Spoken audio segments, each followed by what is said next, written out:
Então, para não perder nenhum vídeo, já se inscreve no canal. Também já marque as notificações para ser avisado de todos os vídeos novos. Então vamos para a aula após a nossa vinheta.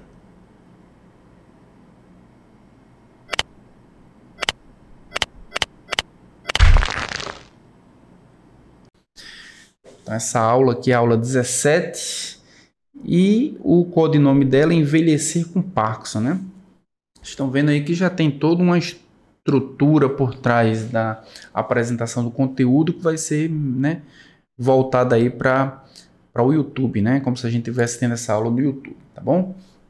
Então, gente, envelhecer com Parkinson, tá? De cara a gente já tem uma informação bem relevante, bem importante aqui, que a doença de Parkinson é uma doença neurodegenerativa. Então a gente espera o quê? Que vá havendo morte de neurônios. A gente aprendeu que neurônio ele não se regenera. Então morre os neurônios, existe a neuroplasticidade, que é o quê? Que é um desenvolvimento, uma adaptabilidade que muitas vezes os neurônios têm para que produzam um ganho de função. Mas no caso da doença de Parkinson, uma doença neurodegenerativa, onde uma vez os neurônios morrendo, né, eles não conseguem se regenerar, tá bom? E quais são os neurônios que vão ser destruídos, que vão morrer, né? São os neurônios que produzem dopamina. Então, são neurônios dopaminérgicos, tá? E isso é extremamente relevante. Por que é relevante? Porque uma das estratégias que a gente vai utilizar para tratar o paciente com a doença de Parkinson é justamente suplementar a dopamina. E a gente vai ver que isso é uma faca de dois gumes, porque de certa forma vai resolver boa parte dos problemas, né? Porque vai suplementar a deficiência da dopamina, mas ao mesmo tempo a suplementação da dopamina vai trazer para o paciente algumas complicações motoras, como a gente vai ver mais adiante. Mas onde é que estão, ou melhor, onde é que está esses neurônios produtores de dopamina? É qualquer neurônio dopaminérgico? Não. A gente existe pelo menos 4 vias dopaminérgicas, mas apenas uma delas vai estar comprometida. E essa via dopaminérgica comprometida, ela vai estar aqui nessa região, nos gânglios da base. Bom, então, só nessa definição a gente já tem várias informações importantes. É uma doença neurodegenerativa. Os neurônios comprometidos são os neurônios dopaminérgicos e a região onde a gente vai encontrar esses neurônios comprometidos, destruídos, vai ser justamente os gânglios da base. Nessa definição nós temos também uma informação importante. Qual é a principal sintomatologia observada na doença de Parkinson? É sintomas motores. A gente vai ver bradicinesia, a gente vai ver rigidez muscular, tremor, que acaba sendo também um dos sintomas bem característicos da doença de Parkinson, mas outros sintomas que nem sempre são abordados, nem sempre são observados, são tão relevantes quanto são os sintomas cognitivos, são sintomas não motores. Não só os cognitivos, mas os sintomas pré-motores. Então, os sintomas motores muitas vezes são utilizados para diagnóstico, mas antes dos sintomas motores, nós temos sintomas pré-motores, que muitas vezes dão sinais de que o paciente está evoluindo na doença de Parkinson. E nós temos sintomas cognitivos também, que muitas vezes indicam que a doença já está bem avançada. Tá bom? Então, é baseado nessa definição que a gente vai ver o conteúdo da aula de hoje. E esse conteúdo ele foi organizado de que forma? A gente vai ter, né, já que a gente está utilizando uma plataforma, né, o modelo da apresentação é semelhante ao que a gente observa no YouTube, a divisão ela também vai ser mais ou menos semelhante. A gente vai ter o início aqui com os conteúdos da aula inteira, né? Então, todo o conteúdo vai estar aqui. Os objetivos, o caso, a parte da epidemiologia, fisiopatologia, tudo vai estar aqui. Quando nós abordarmos todo o conteúdo nessa primeira parte da aula, a segunda parte, que vai ser o explorar, vai ser aquilo que vai só complementar esse conteúdo. Então, não significa que não é importante, mas significa que aqui vai estar a parte mais importante da aula e o que vai complementar para que a gente possa entender melhor esse conteúdo vai estar no explorar. E as subscrições vão ser esses pontos aqui. A qualidade de vida, os exercícios, as perspectivas, os fatores, ou seja, vai ser o extra. Aquilo extra que a gente necessariamente não precisaria abordar, mas abordar eles vai nos dar uma visão melhor da doença de Parkinson do que a gente tem hoje. Tá bom, gente? Vai estar organizada mais ou menos assim. A gente começa aqui com os objetivos. Então, são 4 objetivos que a gente tem nessa aula. Primeiro, conhecer os dados epidemiológicos referentes à prevalência da doença de Parkinson na população.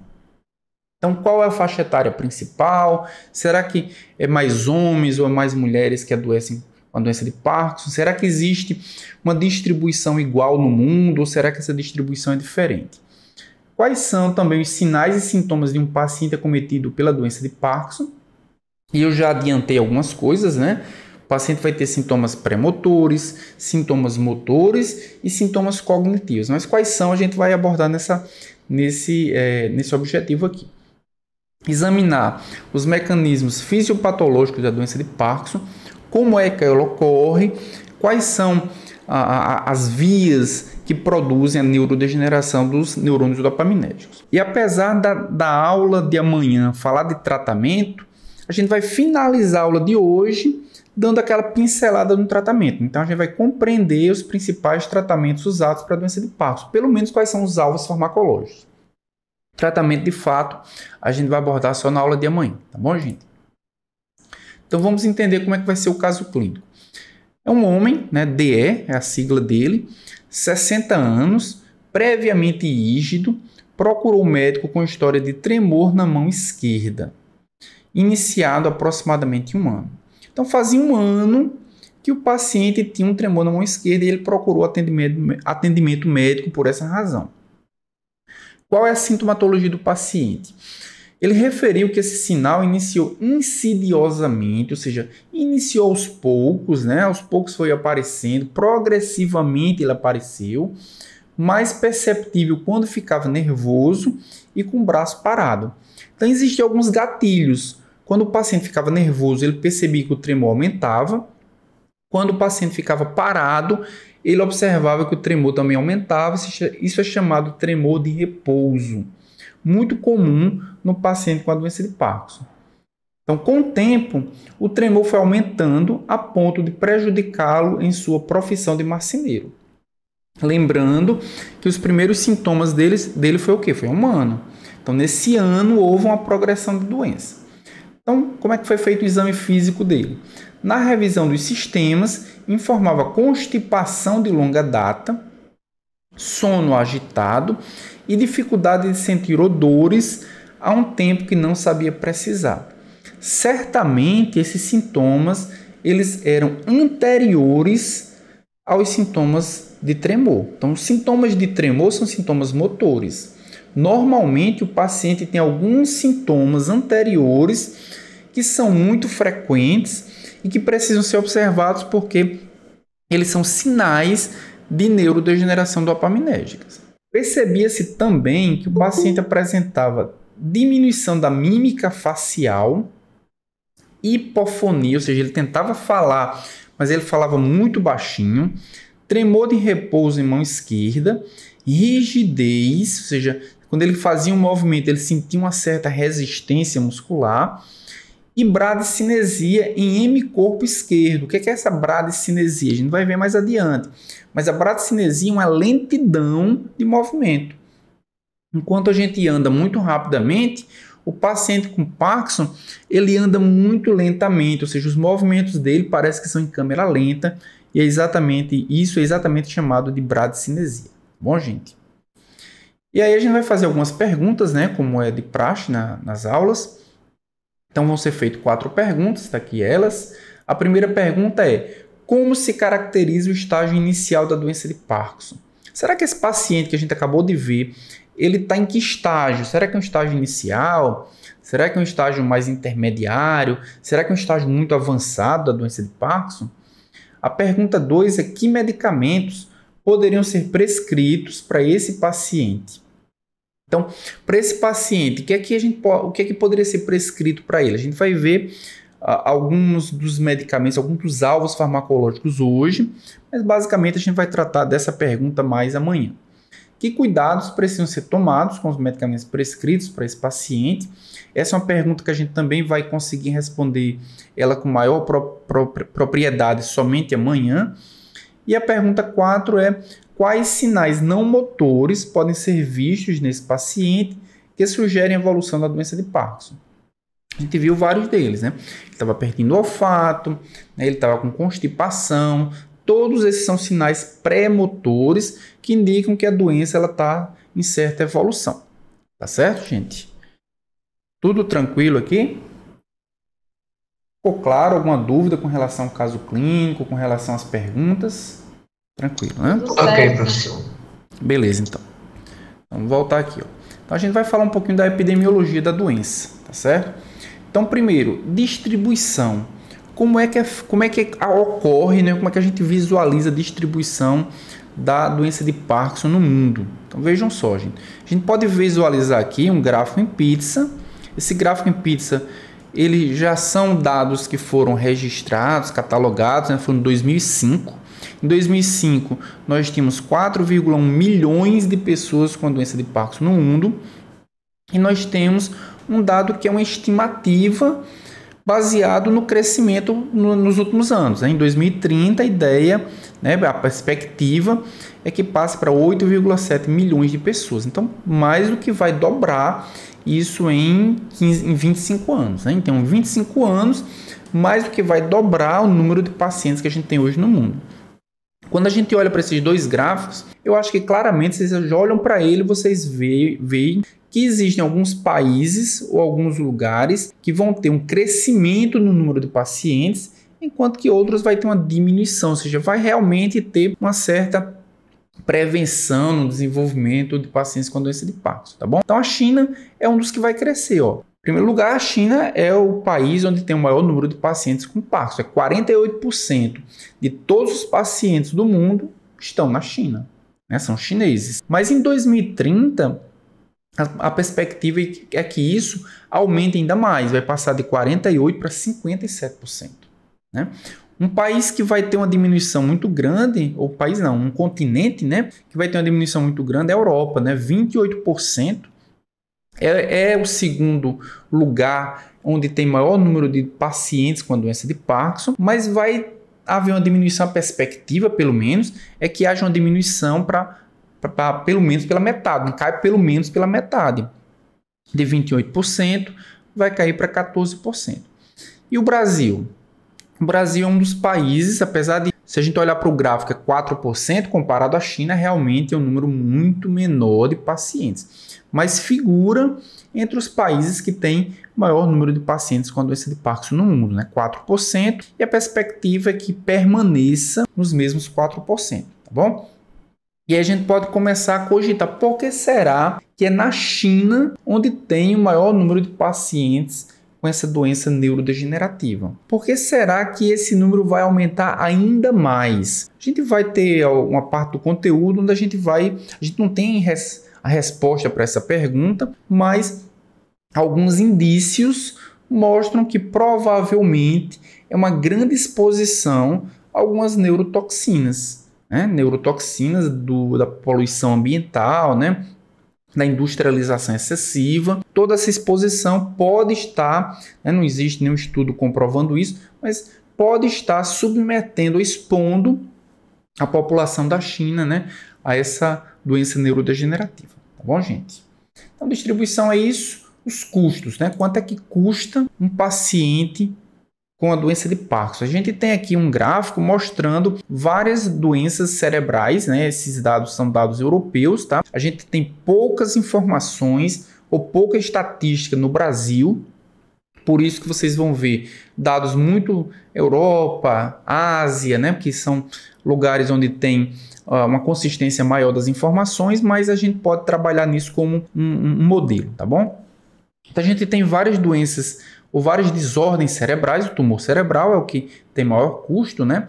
Tem esclerose múltipla, AVC, a demência, dentre elas a doença de Alzheimer, que a gente vai ver mais à frente, né? Nós temos as desordens psicóticas, né? Esquizofrenia, e nós temos a doença de Parkinson aqui praticamente com o mesmo custo. Então a gente já pode ver que a doença de Parkinson tem um custo muito alto, figura entre as doenças com, né, as desordens neurológicas ou as desordens cerebrais com maior custo, né? A gente vai depois destrinchar onde é que é localizado exatamente esse custo. Mas antes disso, fala um pouquinho da prevalência. Que a gente tem a prevalência de acordo com a idade e a localização e de acordo com o sexo e também a localização. Então vejam só, gente. A gente já sabe que a doença de Parkinson é uma doença relacionada com o envelhecimento. Então, se é relacionado com o envelhecimento, a idade vai influenciar muito, né? Por exemplo, aqui na América do Sul, 67% dos pacientes é acima de 80 anos. Por quê? Porque o envelhecimento é um fator de risco. Quanto mais jovem é o paciente, mais difícil ele é de ter a doença de Parkinson. Mas existem pacientes com 50 a 59 anos, é um percentual pequeno, é 2,4%, mas esses pacientes, essas pessoas, eles podem desenvolver a doença de Parkinson.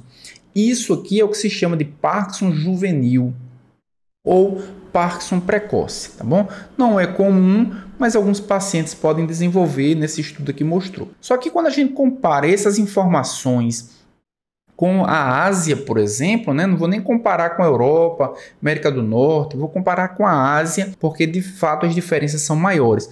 Quando a gente compara com a Ásia, por exemplo, a gente observa que, é claro que os pacientes acima de 80 anos, eles vão ser a maioria também, mas a diferença de percentual já é perceptível.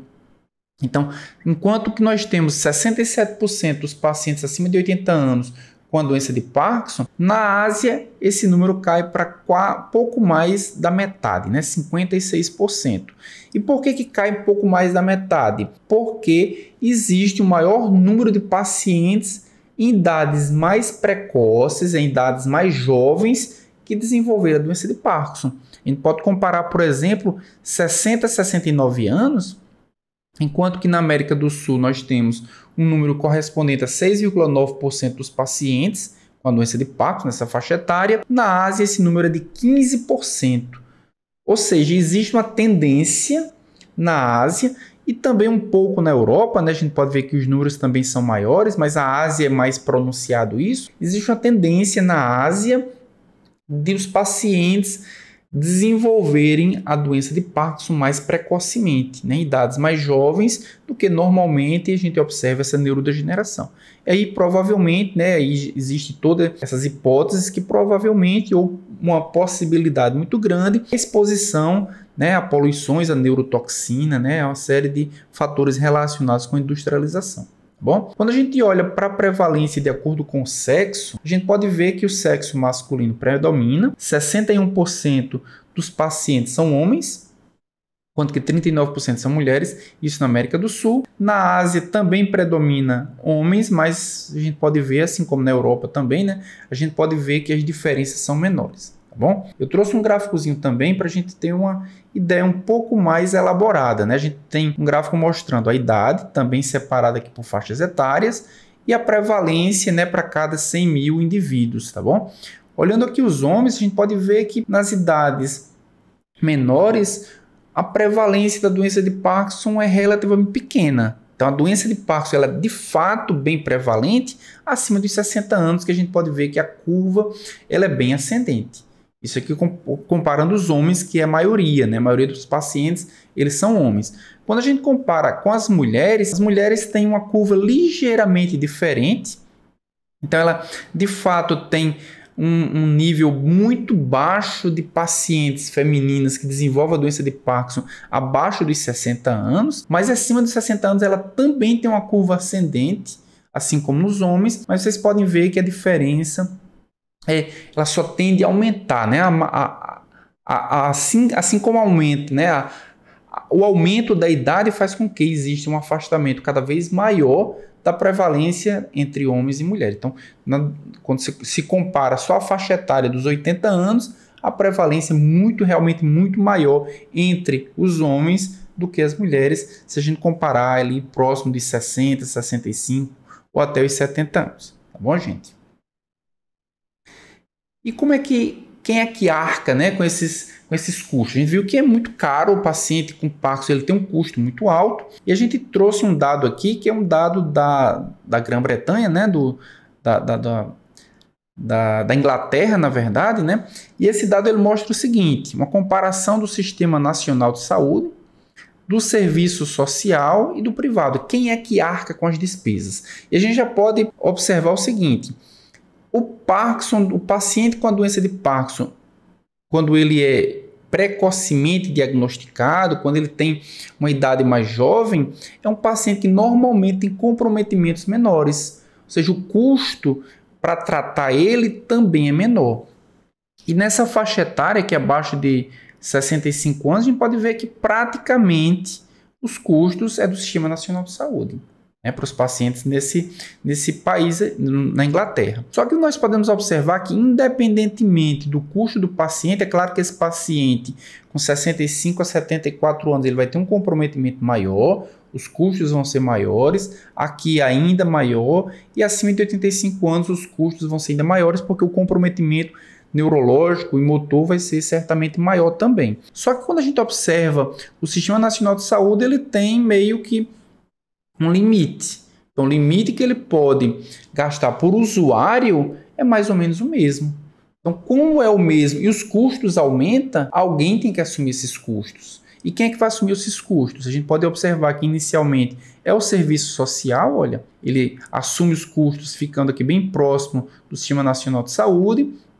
E aqui na faixa etária de 75 a 84 anos, os custos são principalmente o serviço social. Só que aqui ele tem também atingir o seu limite financeiro.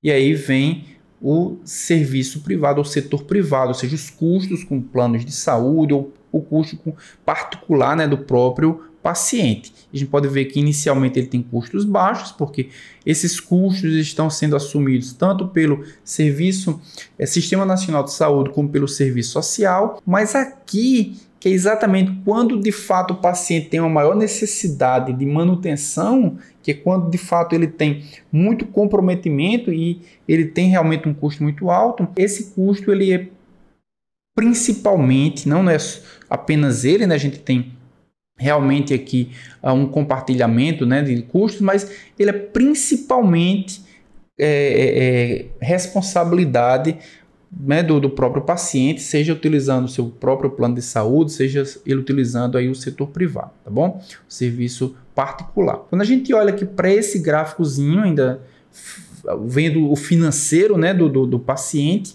a gente pode observar que 49,4% de todo o custo do paciente é exatamente por perda de produtividade.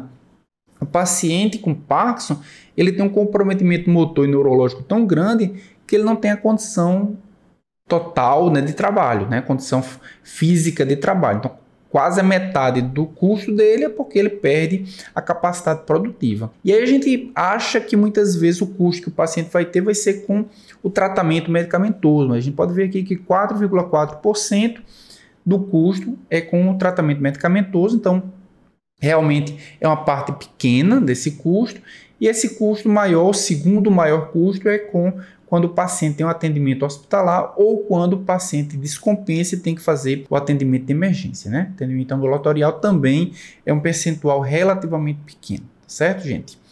Então, do ponto de vista da epidemiologia, a gente tem que entender essa distribuição. É mais homens que adoecem, as faixas etárias mais idosas são aquelas mais comprometidas, são aquelas que têm o maior custo financeiro, são aquelas normalmente onde tem o maior percentual de pacientes e os pacientes mais debilitados também, tá certo? Do ponto de vista da fisiopatologia, o que é que a gente pode ver?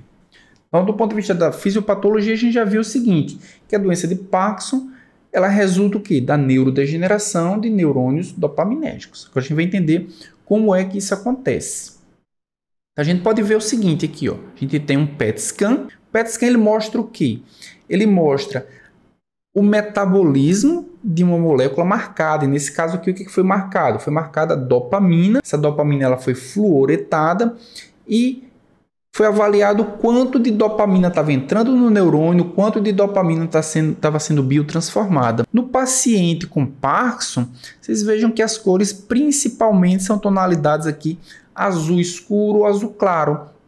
Azul escuro, azul claro significa o quê? Baixo metabolismo. Quando nós temos aqui nessa imagem de cima, né, o indivíduo que não é doente, ele tem principalmente a predominância de cores mais quentes, né? O amarelo, o vermelho, indicando que um elevado metabolismo da dopamina. Então, nessa imagem já mostra o quê? Que existem alguns neurônios que na doença de Parkinson estão comprometidos, comprovando a definição que a gente mostrou no início, que é principalmente neurônios dopaminérgicos. E a região também indicada aqui é exatamente os gânglios da base. Então, não são todos os neurônios dopaminérgicos em todas as vias, são principalmente os neurônios dopaminérgicos dessa região. Bom, quando a gente olha para essa outra imagem aqui do nosso lado direito, a gente pode ver informações importantes também. Primeiro, o paciente com Parkinson está desse lado e aqui está um controle, ou seja, um indivíduo que não tem a doença de Parkinson.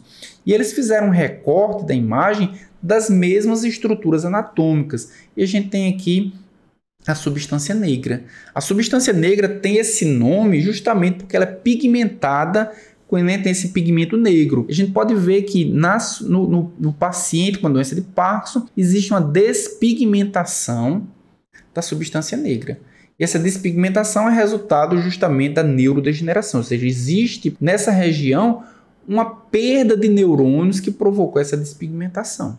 Então a gente já tem algumas informações importantes. São neurônios dopaminérgicos, são neurônios dos gânglios da base e que principalmente estão localizados aqui na substância negra. Aqui mostrando a mesma região anatômica da substância negra, só que aqui um corte histológico, mostrando a despigmentação. O controle está pigmentado, aqui tem um Parkinson moderado que está levemente despigmentado e um Parkinson severo completamente despigmentado.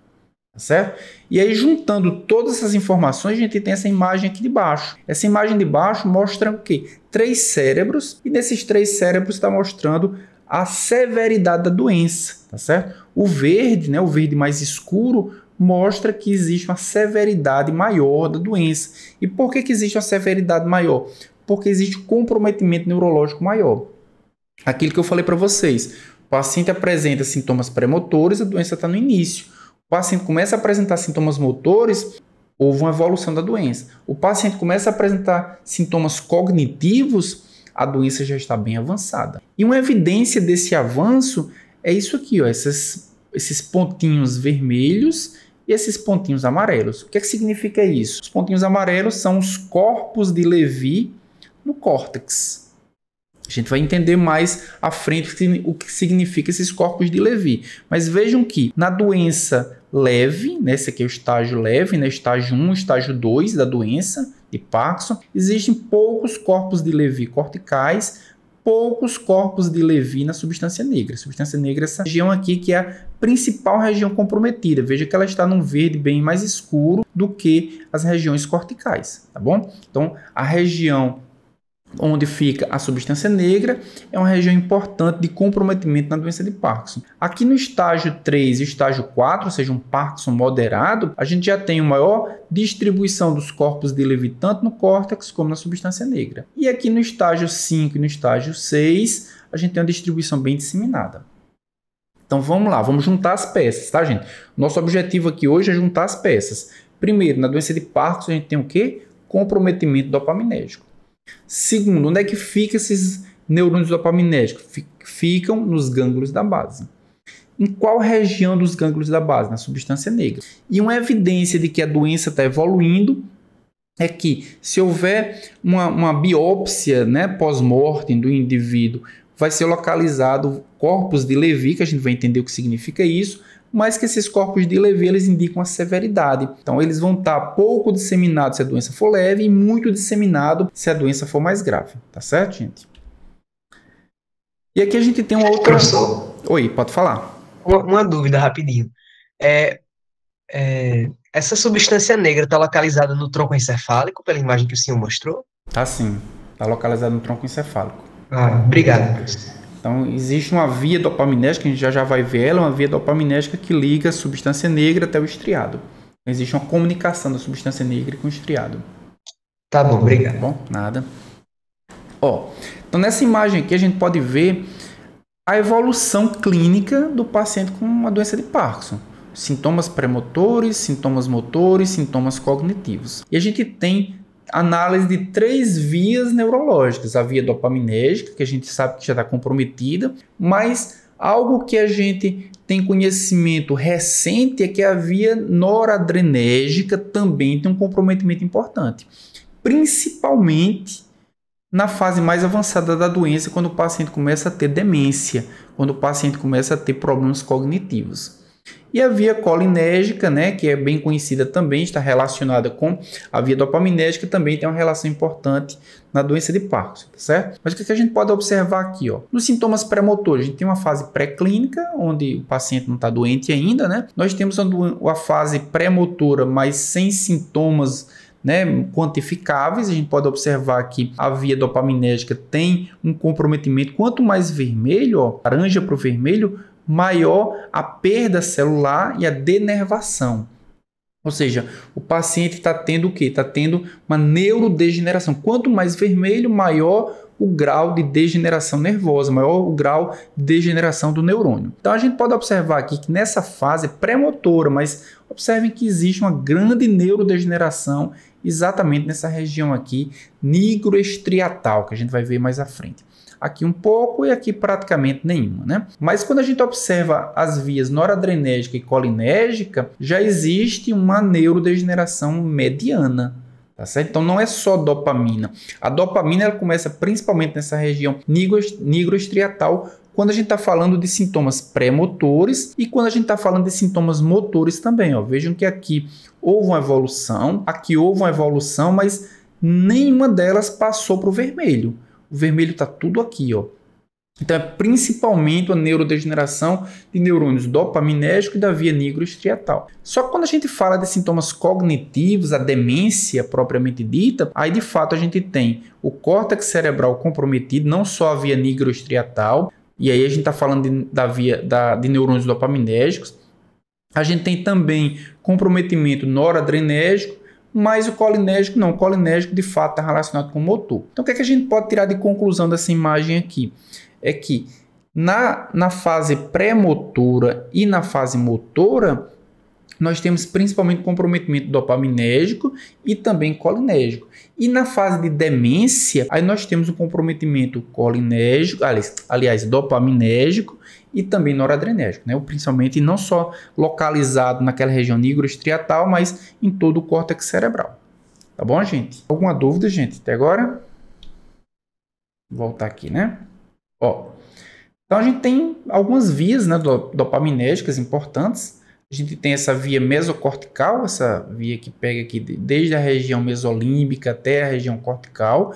Tem a via túbero-infundibular, pode ver aqui nas informações, é uma via relacionada com a secreção de hormônios, principalmente a prolactina.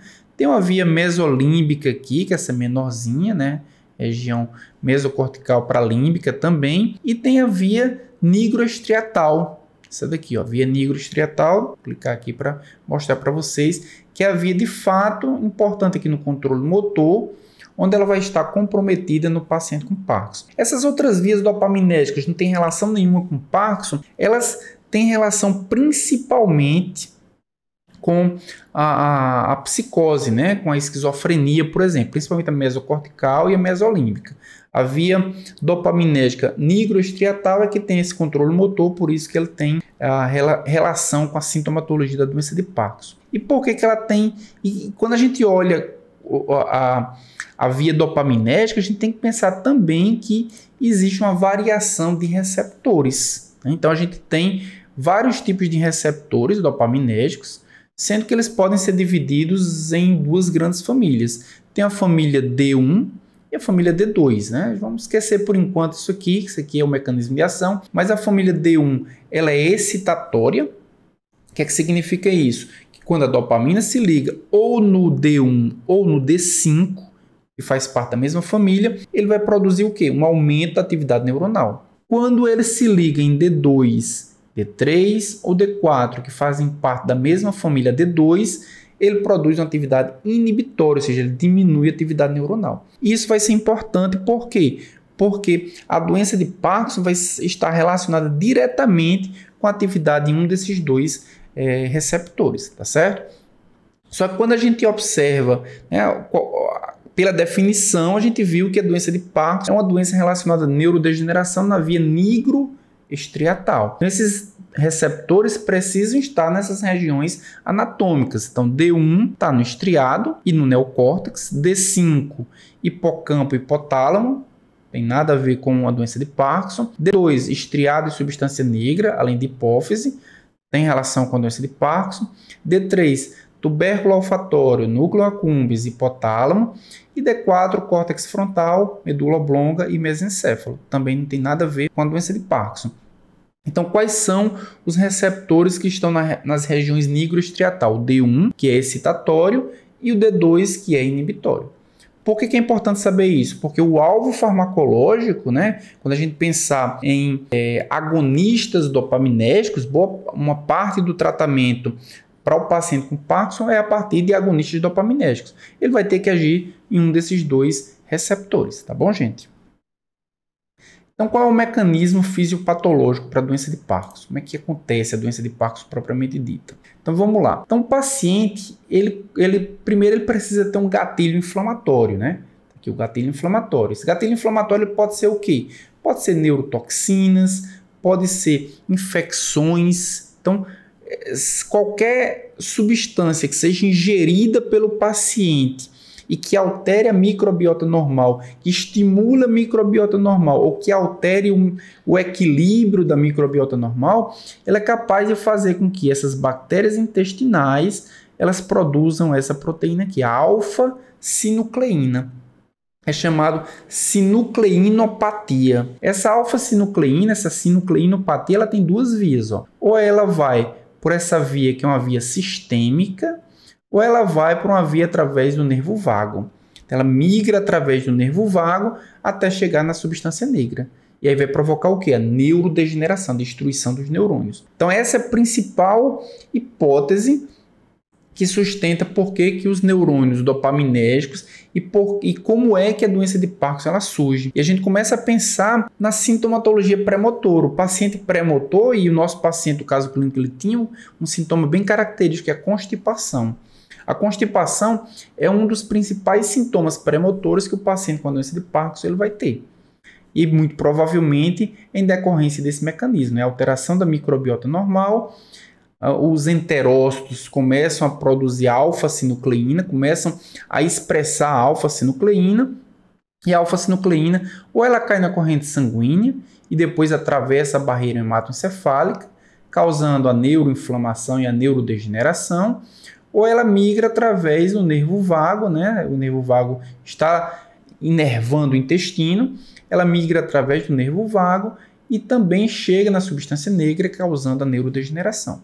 E a gente tem aqui vários mecanismos, né? O aumento da alfa-sinucleína, o aumento da expressão da alfa-sinucleína vai aumentar todo um metabolismo, a produção de radicais livres também. E é claro que nem todo mundo que é exposto a esses gatilhos inflamatórios, a neurotoxinas, vai desenvolver doença de Parkinson. A doença de Parkinson não é todos os indivíduos que vão desenvolver. Então tem que haver não só exposição ambiental, mas tem que haver também susceptibilidade genética. Existem vários genes que já foram catalogados como relacionados com a fisiopatologia da doença de Parkinson. Então, se o paciente tem susceptibilidade genética e é exposto, ele tem boa chance de expressar alfa-sinucleína em concentrações elevadas e isso provocar neurodegeneração. Mas aí a gente pergunta, por que será que a alfa-sinucleína ela vai provocar neurodegeneração?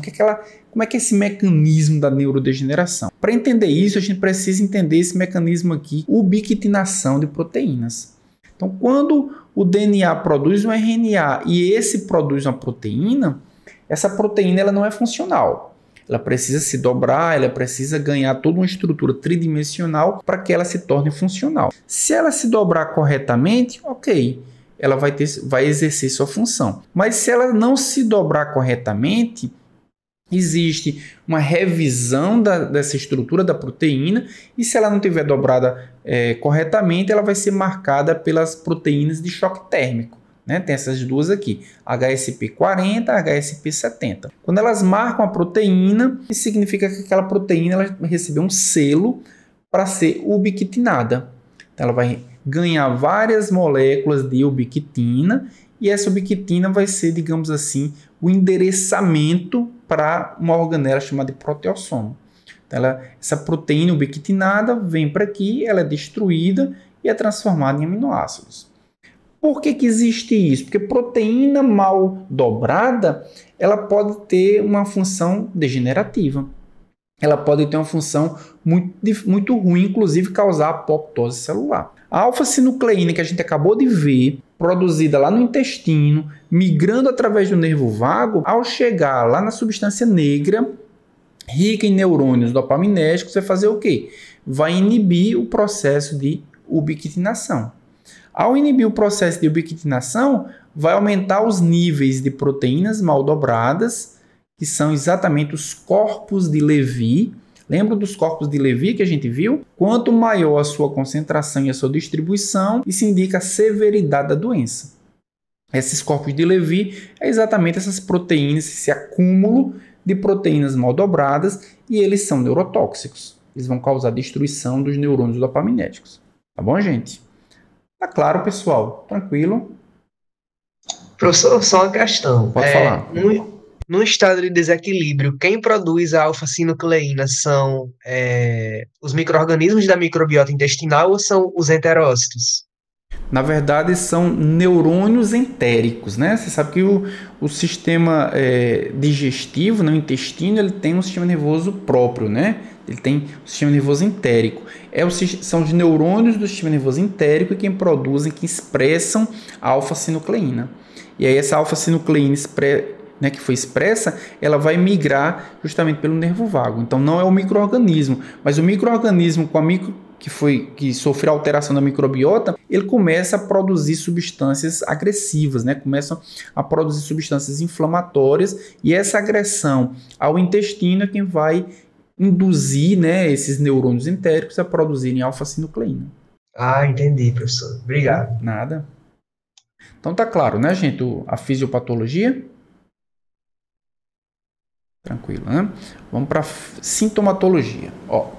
Sintomatologia, como eu falei para vocês, existem sintomas que são motores, sintomas pré-motores e sintomas não motores, sintomas cognitivos e sintomas motores, tá bom? A gente vai conhecer primeiro os sintomas não motores.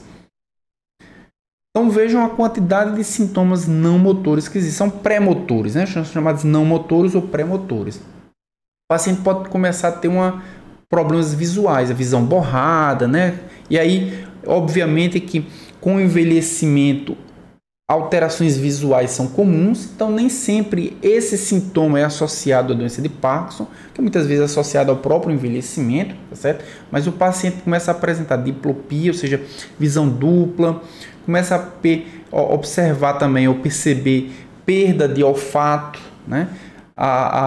O paciente também apresenta cialorreia, né? Começa a ter uma salivação um pouco mais intensa, hipofonia, né? A voz dele começa a ficar um pouco mais baixa, né? Ele tenta falar mais alto, mas ele não consegue. A disfagia, dificuldade de engolir, isso tudo são alterações não motoras, mas que de certa forma tem um comprometimento motor aí, né? Existe uma hipotensão postural, a pressão começa a variar demais, só que são sintomas que nem sempre dá para associar a doença de Parkinson, porque o próprio envelhecimento ele produz isso também, disritmia cardíaca, redução do esvaziamento gástrico, né? A constipação, como eu já falei, a frequência, urgência urinária também, redução da libido. Então, todos esses sintomas eles ocorrem alguns anos antes dos sintomas motores acontecerem. Nosso paciente começou a sentir os sintomas motores há 1 ano, só que boa parte dos sintomas que ele observava antes eram sintomas que vieram antes dos sintomas motores. E esses sintomas não motores, eles acontecem por causa desse desequilíbrio aqui, entre o estriado e o tálamo.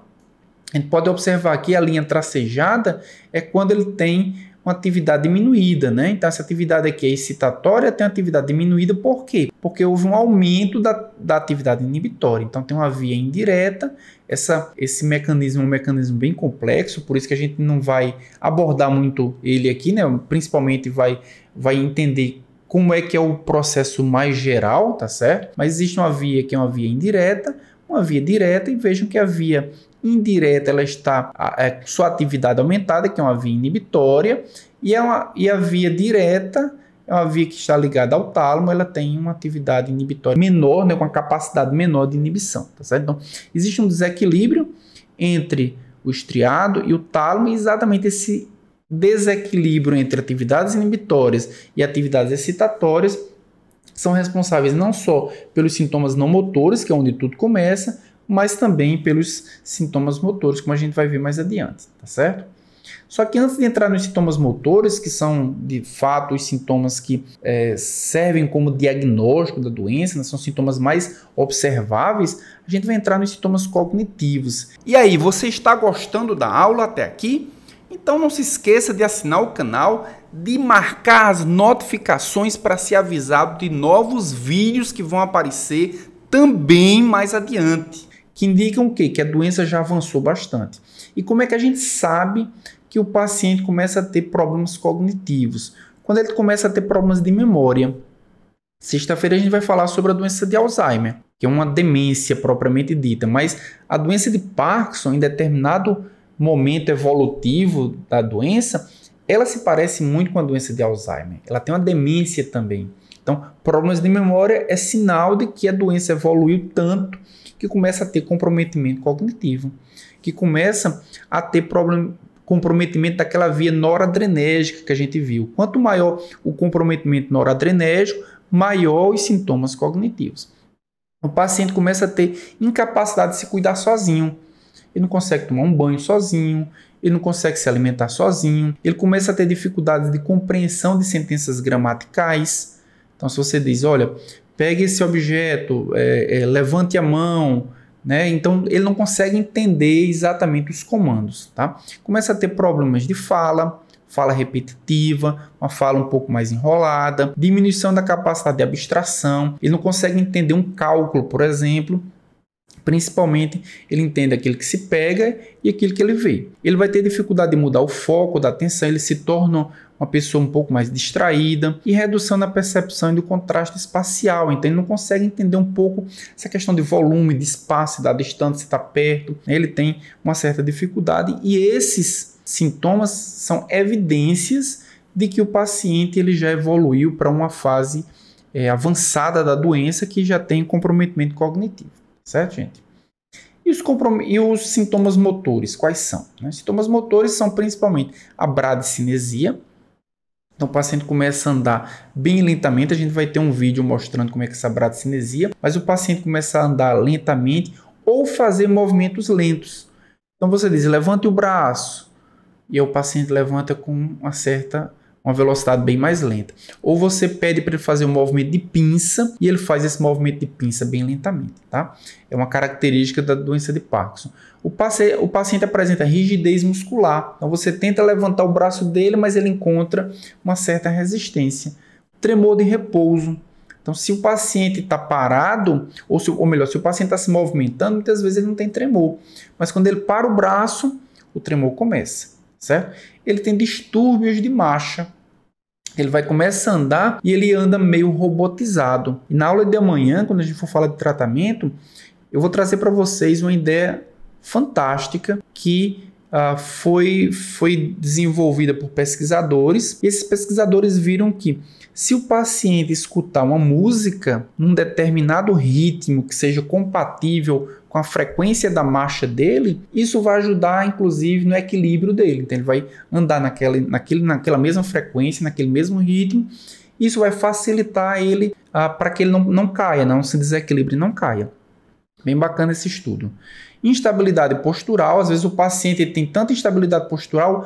Algum tempo atrás, esse era um dos critérios para diagnóstico do paciente, né? Foi retirado porque nem todos os pacientes têm instabilidade postural desde o início da doença.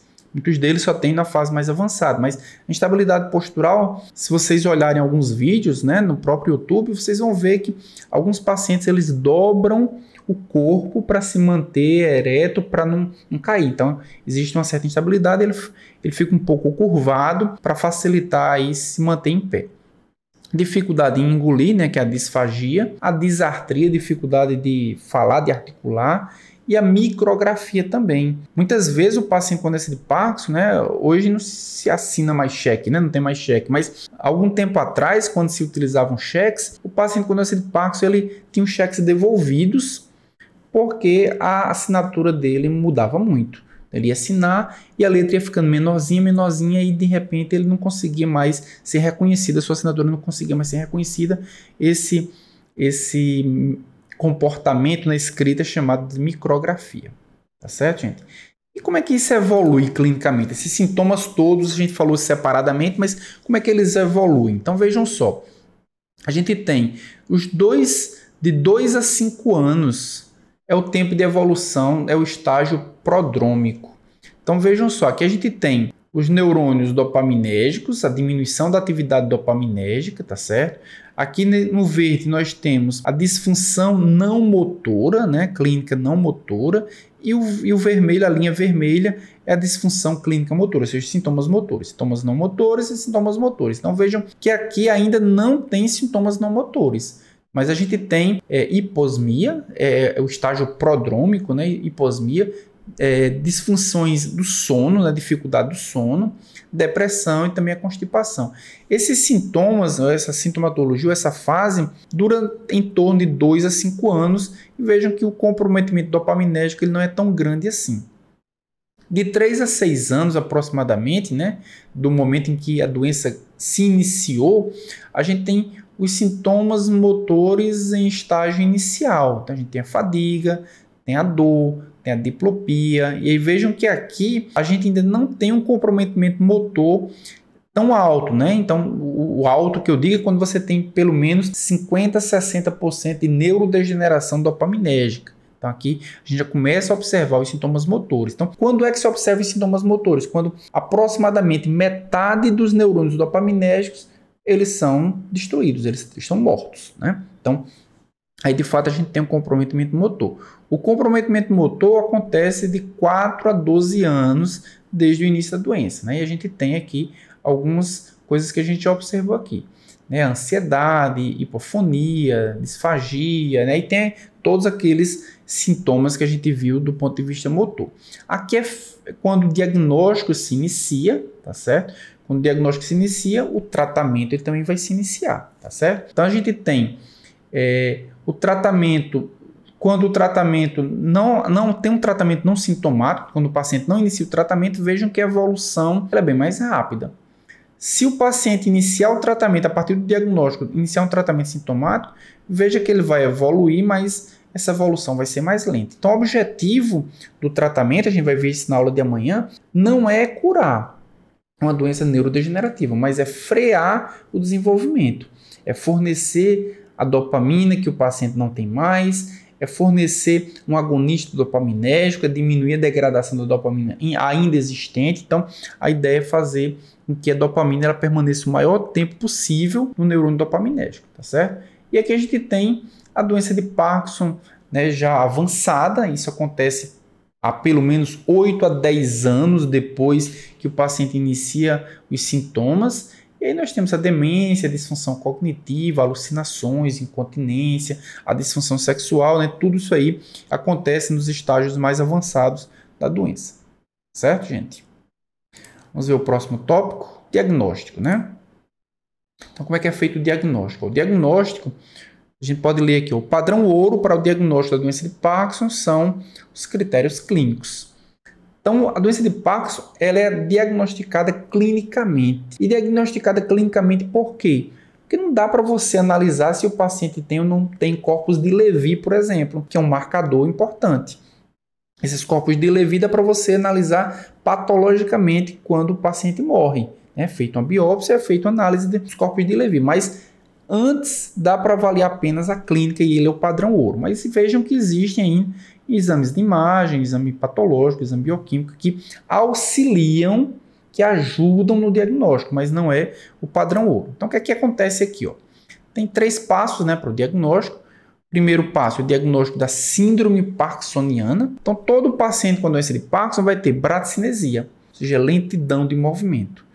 Mas, além da bradicinesia, mais um sintoma pode ser a rigidez muscular, pode ser o tremor de repouso, que tem uma certa frequência, 4 a 6 Hz, essa é a frequência do tremor. E antigamente tinha instabilidade postural, essa instabilidade postural ela não existe mais como diagnóstico, né? Rigidez muscular e tremor de repouso associado à bradicinesia, isso é para diagnóstico da síndrome parkinsoniana. Mas além disso, tem que se haver critérios de exclusão.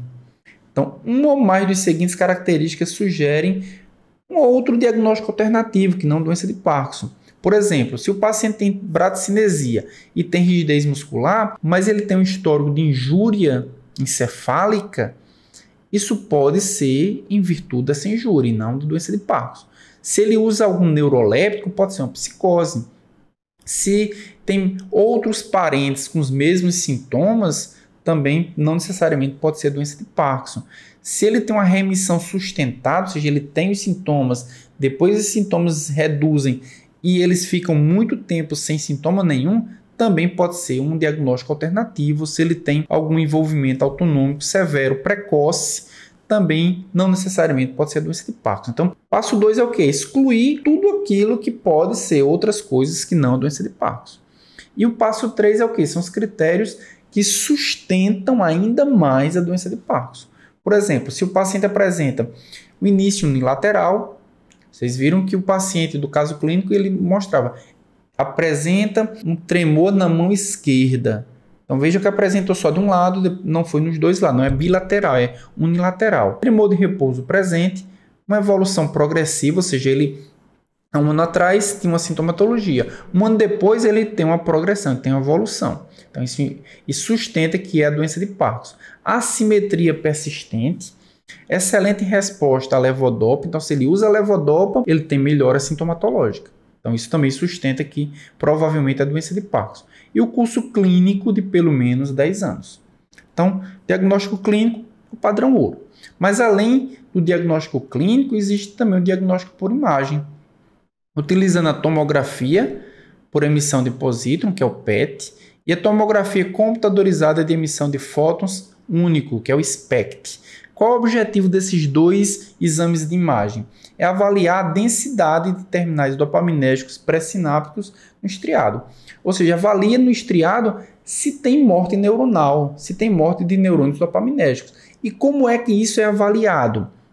É feito avaliação da atividade dessa enzima dopa descarboxilase, aquilo que eu mostrei para vocês. Ó. Ele marca a dopa é marcada com esse flúor 18 aqui, que é fluorescente, e ele é acompanhado, a dopa vai se transformar em dopamina. Quem é que faz essa conversão? A dopa descarboxilase. Se tem muita conversão, é porque a dopa descarboxilase tem uma excelente atividade. Também mede a disponibilidade do transportador de dopamina. A dopa, depois que é excretada, ele vai ser reabsorvida. Vai ser reabsorvida por quem? Pelo transportador, pela recaptação de dopamina. Tá bom? E a quantidade de transportador monoamina vesicular, que é esse VMAT. Quando a dopamina é sintetizada, ela é guardada numa vesícula. Só que para ela entrar nessa vesícula, ela entra através desse transportador.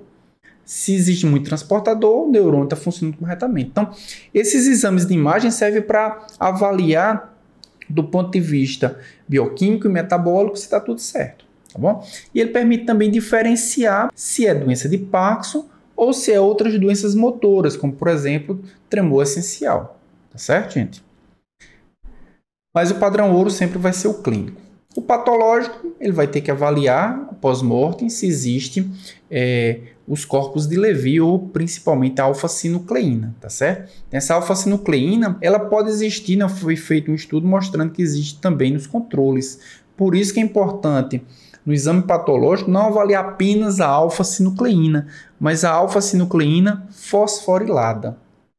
ela é de fato aquela encontrada na doença de Parkinson, porque a alfa-sinucleína em si, ela pode ser encontrada também em pessoas saudáveis, então ela é um marcador que precisa ser guardado aí com certas ressalvas.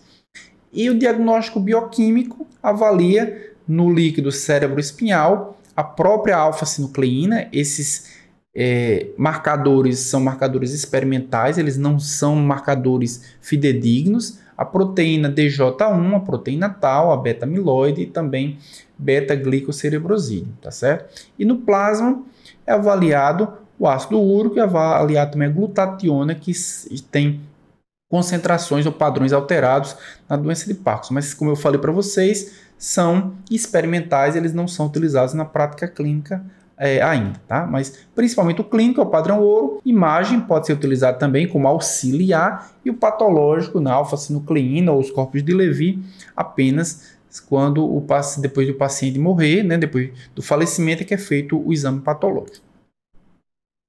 E o tratamento, né? Só para a gente dar o início, né? Para entender como é que esse tratamento vai ser feito. Ó, a gente primeiro vai ter que entender essa questão da via nigroestriatal. Qual a relação que o neurônio da substância negra tem com o neurônio do estriado? Então vejam só, o neurônio estriado, ele é um neurônio colinérgico.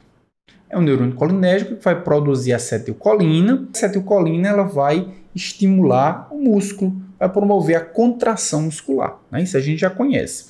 E a substância negra? Na substância negra nós temos neurônios que são dopaminérgicos. E esse neurônio dopaminérgico ele vai interagir com o neurônio colinérgico, de modo que esse neurônio dopaminérgico ele vai inibir o colinérgico. Por que vai inibir? Porque aqui nós temos aquele famoso receptor que a gente viu lá no início da aula, que é um receptor inibitório. Então vejam só, gente.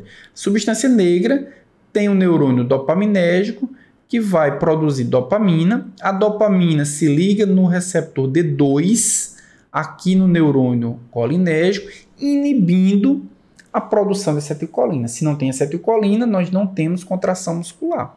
Se não temos contração muscular, nós não temos os sintomas da doença de Parkinson, que é o que? Rigidez muscular, é a bradicinesia, é o tremor de repouso, tá bom? E aí o que acontece? Devido à morte celular, ocorre menor liberação de dopamina, mas a dopamina não é inibitório? Então, se a dopamina não é produzida, nós não temos inibição desse neurônio. Há uma produção maior de acetilcolina, a perda do efeito inibitório da dopamina, resulta em maior produção de acetilcolina, que inicia uma sequência de sinalização anormal, comprometendo a motilidade. Por quê? Porque a acetilcolina produzida vai promover contração muscular. Ela é um neurônio que se liga na placa motora e promove a contração muscular. Lembrando que esses sintomas, eles ocorrem quando há um comprometimento que tem de 70% a 80% dos neurônios dopaminérgicos degenerados, mas quando existem pelo menos 50% dos neurônios dopaminérgicos dessa via nigroestriatal comprometidos, degenerados, o paciente começa a ter os sintomas motores. Tá certo, gente? Os alvos, né? Quais são os alvos terapêuticos, né? Que a gente vai ver na aula de amanhã. Primeiro alvo terapêutico vai ser o quê? A própria levodopa. Ela pode ser administrada, porque a levodopa ela é precursora da dopamina. Então a gente vai ver que levodopa é um dos principais tratamentos para a doença de Parkinson.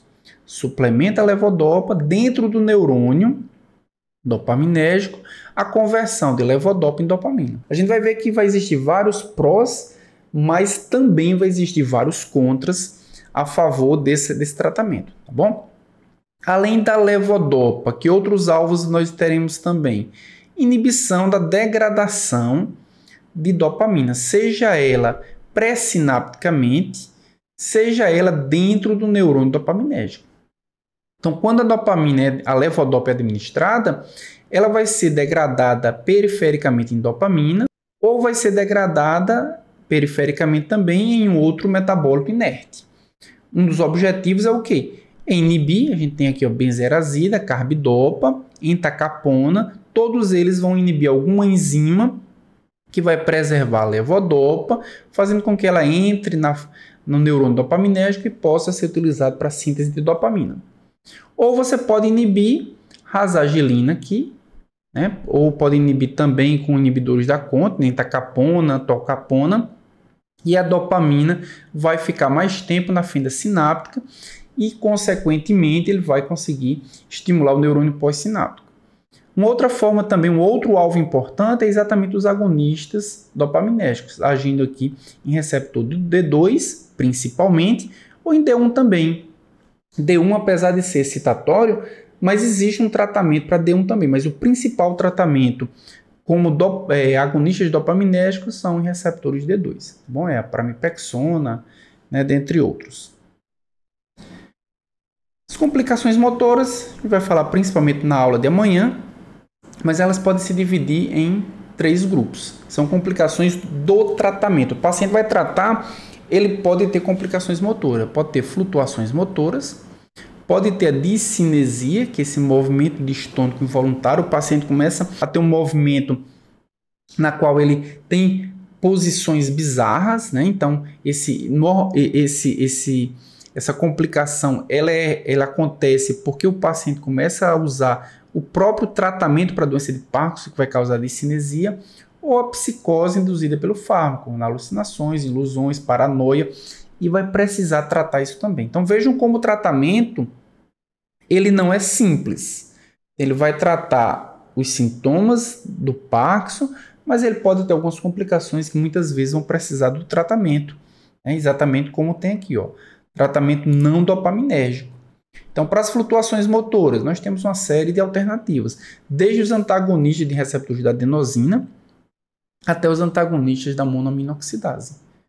Todos eles podem resolver parte dos sintomas das flutuações motoras que é resultado do tratamento. Então vejam que o paciente trata Parkinson, mas vai ter complicações e vai precisar tratar as complicações. Então nem sempre é uma terapêutica muito simples. O tremor de repouso, é tratado com anticolinérgicos principalmente, que é um dos tratamentos que a gente vai ver amanhã, mas também antagonistas serotoninérgicos e antagonistas noradrenérgicos.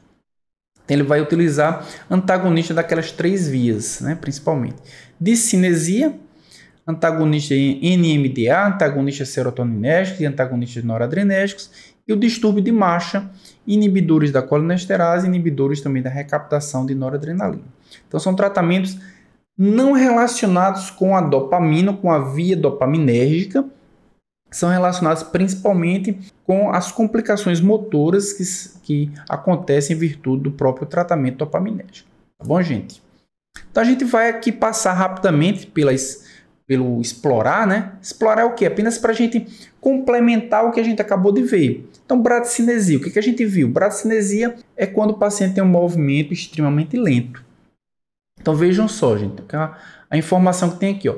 Tempo de reação mais lento, diminuição do movimento espontâneo e afeta todos os pacientes, interfere nas atividades diárias. É claro que interfere nas atividades diárias. Se o paciente tem uma lentidão de movimento, tudo que ele for fazer, ele vai levar muito mais tempo. Então isso vai interferir. Eu trouxe um vídeo aqui só para a gente ter uma ideia. Ó. Veja só, o paciente fazendo um movimento de pinça na mão. No outro, veja que o movimento acaba sendo um pouco mais lento, né? Ele vai fazer outros movimentos, ó, no pé direito, um pouco mais rápido, no pé esquerdo, ó, ele tem uma certa diminuição do movimento. O movimento de fazer, né, no punho também, e o outro ele tem um movimento um pouco mais lento também, isso é a bradicinesia, tá bom? A rigidez muscular. O tônus muscular fica mais rígido, o paciente tem uma resistência maior ao movimento, ele pode também ter uma diminuição da amplitude do movimento, né? Todos os pacientes eles desenvolvem rigidez, e ele pode contribuir para o desconforto e para a dor. O paciente tem dor, o paciente com Parkinson tem dor muitas vezes por causa da rigidez. Ó. Veja só, está tentando movimentar o punho, apesar que está pequenininho aqui, mas dá para visualizar. Está movimentando o punho, mas está encontrando uma certa resistência. Né? Então isso é em virtude, está levantando o braço, está encontrando uma certa resistência em virtude da rigidez muscular. E o tremor de repouso. O paciente tenta colocar a mão no nariz e depois ele estica e ele tem um tremor de repouso, né? Quando ele fica parado, ele fica com esse tremor, né? Atinge 80% dos pacientes, ele tem esse sintoma. É um sintoma bem frequente, né? Pode tornar-se severo associado a fortes emoções. Se o paciente fica muito ansioso, esse sintoma, né, como eu disse, como foi visto no caso clínico, quando ele fica nervoso, esse sintoma ele aumenta, né? Geralmente mais severo quando o membro está em repouso, e ele melhora quando o paciente tem um membro em movimento. Então, quando ele está se movimentando, ele nem percebe tanto, mas quando ele está em repouso, o movimento ele é ampliado, tá bom? E para a gente finalizar nossa aula, falar um pouquinho só sobre esses aspectos aqui, ó, qualidade de vida. Então, os sintomas não motores, muitas vezes são aqueles mais associados à perda da qualidade de vida, né? Isso foi feita uma pesquisa e os pacientes responderam isso, que o que mais afeta a qualidade de vida deles não são nem os sintomas motores, são os não motores. É a constipação, é a urgência urinária, é os sintomas cognitivos, é os sintomas psiquiátricos, né, a depressão. E para resolver isso, existe uma série de medidas não farmacológicas que tem mostrado uma eficácia importante, né? Exercício, intervenção multidisciplinar, tratamento dos sintomas não motores, né? A gente vai ver amanhã que a música, né, pode também auxiliar nesse aspecto também. Então, como a gente falou em exercício, a maioria dos pacientes ele tende a lidar com problemas motores que afetam a marcha, a mobilidade, a postura, o equilíbrio, a fala e a deglutição. Para tudo isso, há exercícios próprios que podem ajudar o paciente com a doença de Parkinson, né? Que pode melhorar, por exemplo, a velocidade da marcha, o controle do equilíbrio, a força muscular, a fala, né? Então, também a gente precisa ficar atento a essas questões até para que a gente possa orientar melhor o paciente. As perspectivas futuras é que exista um conhecimento suficiente para que a gente possa integrar diversos fatores relacionados com a doença de Parkinson. Por exemplo, o quanto dieta, fumo, exercício vai influenciar a epigenoma do sistema nervoso. Isso influencia, mas a gente não tem um conhecimento suficiente para isso. Como é que a agregação dessa alfa-sinucleína produz essa neurodegeneração no paciente? Como é que ela contribui para a sintomatologia do paciente? Como é que o curso clínico do paciente ele evolui, como é que ele é diferente, né, de paciente para paciente? Como é que o paciente precisa ter várias vias ativadas, uma ativação simultânea de várias vias patogenéticas, e como é que funciona a defesa celular contra exatamente essa neurodegeneração?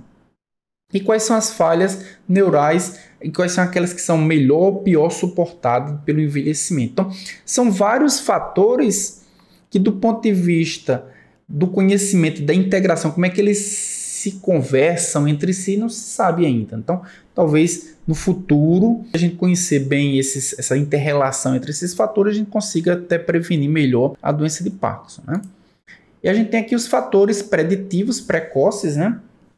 Alguns fatores que talvez a gente pudesse identificar melhor ajudassem bastante a gente tratar o paciente de forma muito mais precoce. Por quê? Porque hoje a gente começa a tratar o paciente quando ele apresenta sintomas motores. A gente viu pela evolução clínica que o paciente só apresenta sintomas motores com 2, 3, 4, 5 anos, desde que a doença começou a evoluir, né? Então, se a gente tiver alguns fatores preditivos, talvez isso pudesse auxiliar, como fatores comportamentais, né, como fatores fisiológicos, né, desordem do movimento rápido dos olhos, como fatores genéticos, proteômicos, metabolômicos, né, dentre outros, além de neuroimagem. Então vejam que existe muito ao que evoluir, né, na doença de Parkinson. Hoje a gente tem um conhecimento relativamente bom em relação ao passado, mas ainda existem várias coisas para evoluir. E para finalizar, as terapias experimentais, né, que existem hoje, mas não na prática clínica, é a terapia gênica, utilizando fatores de crescimento, utilizando enzimas que sintetizam neurotransmissores para que a levodopa, para que a dopamina seja sintetizada, e também transplante de células, né, neurônios dopaminérgicos imaturos de fetos que podem substituir, né, os neurônios defeituosos, os neurônios degenerados, melhor dizendo, no desenvolvimento e na produção desse neurotransmissor. Tá ok, gente? E se você quiser me acompanhar nas redes sociais, aqui na tela nós podemos ver algumas delas. Você pode me seguir e lá nós podemos trocar uma ideia. Até a próxima aula!